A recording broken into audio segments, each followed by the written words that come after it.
Hello and welcome. I recently posted a video exposing the racketeering extortion of the United Nations COP29 propagandized grifting fraud. My report demonstrated how this institutionalized rip-off creates a financial black hole for public money. It's a criminal scam, exclusively tasked with filching endless streams of tax dollars under the false pretenses of combating a non-existent climate catastrophe. The fact that this ludicrous climate fraud is effortlessly debunked via objective investigation means nothing to the chicken little scaremongers like ferret-faced Chris Bowen, who just glad-handed these grasping UN con artists another $30 million.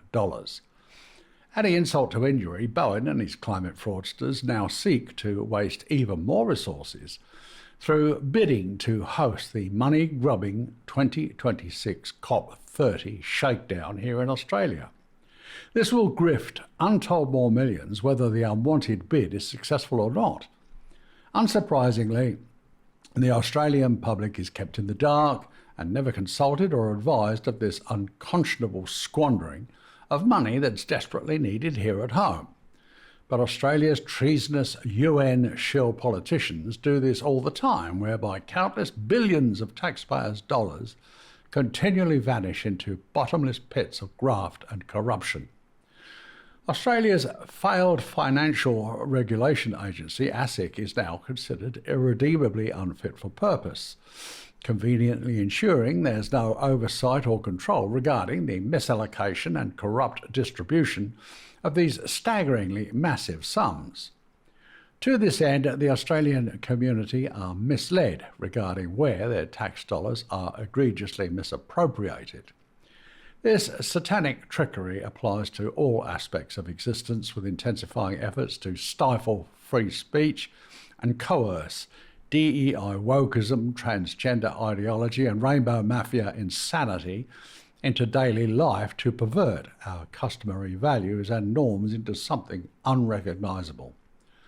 Fortunately for human rights and freedom of expression, snake or elbows to radical censorship misinformation bill was defeated for now.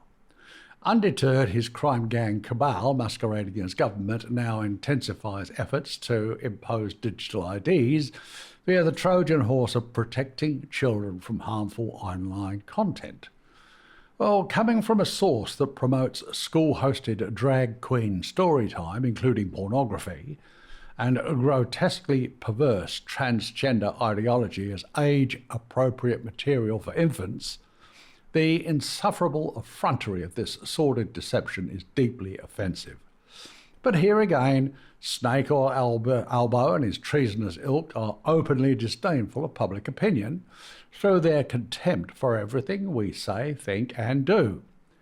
The relationship between consequential decision-making and public opinion is non-existent, with globalist-controlled governments exhibiting callous indifference to community views. This trend provokes electoral backlash while obliterating what's left of public trust. Recent studies determine how governments indifferently prioritise policy agendas over public opinion, to the lasting detriment of their credibility.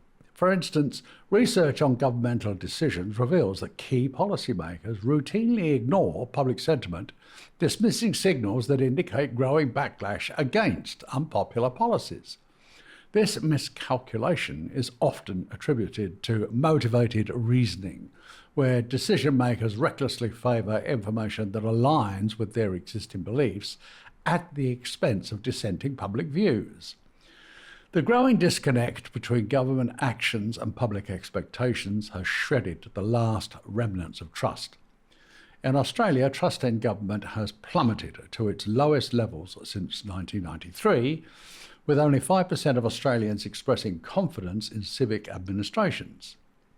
This progressive erosion of trust breeds increased scepticism towards government initiatives and triggers not only reluctance among citizens to engage in civic processes, but inspires active resistance against them. Governments continually ignoring public opinion provoke electoral repercussions. Politicians routinely claim alignment with public sentiment to avoid punitive electoral outcomes. However, when their lies and deception become obvious, retaliatory consequences arise. Historical cases demonstrate that electorally destructive decisions, such as coerced medical procedures, cause substantial drops in support and inflict reputational damage. Politicians typically prefer to align with public sentiment to avoid punitive electoral outcomes. However, when they fail to do so, adverse public response ensues. A lack of engagement with community expertise limits the potential for innovative solutions to complex policy problems.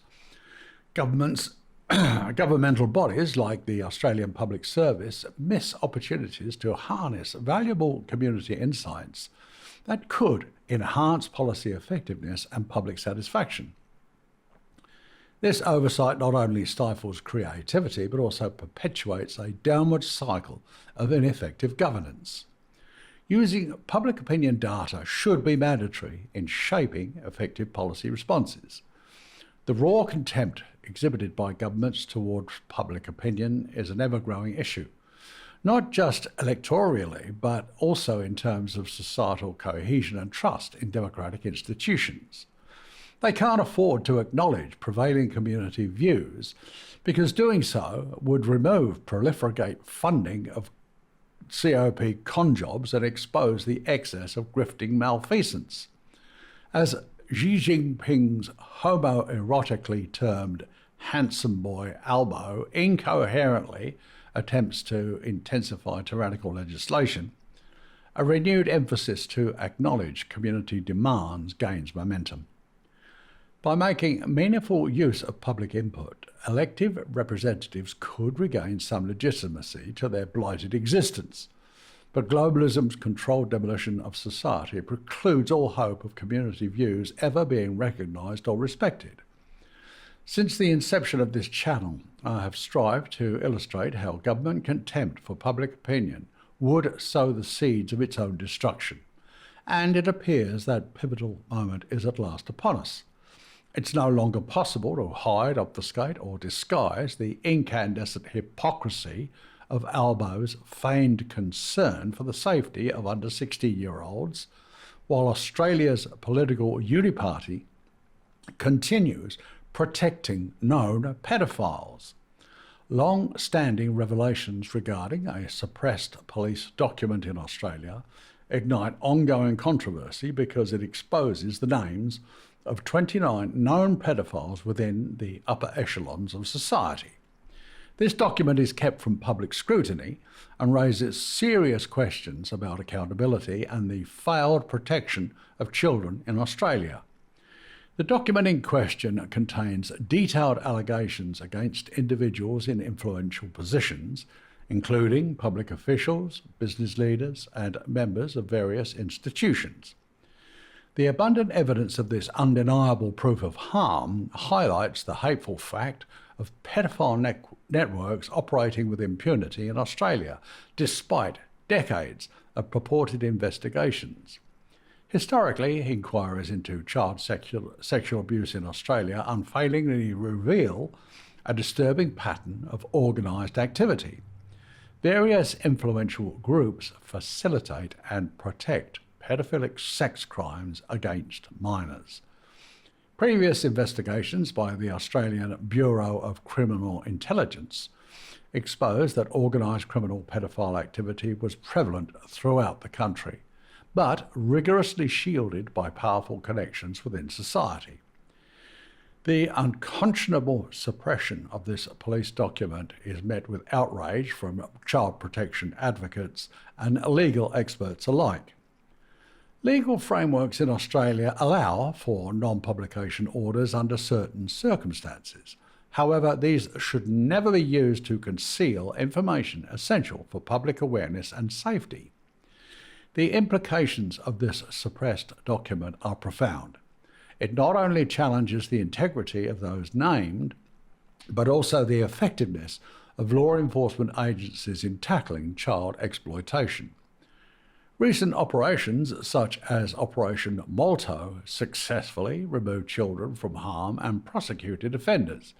In this operation, 121 men were charged with multiple offences relating to child exploitation. However, the prevalence of high-profile individuals among alleged offenders gravely compromises these efforts. Furthermore, despite laws preventing travel by registered sex offenders, such as banning up to 20,000 individuals from leaving the country, many still escape justice by clandestinely disappearing abroad. This emphasises the intolerable failing of child protection both domestically and internationally. This long-suppressed police document detailing 29 alleged pedophiles within Australia's elite underscores the growing public demand for increased accountability in dealing with child sexual predation and satanic ritual abuse. Albo's Trojan horse digital ID entrapment will accomplish nothing towards this end, while consistently ever fewer people are deceived by his anti-human subterfuge. Thank you for watching.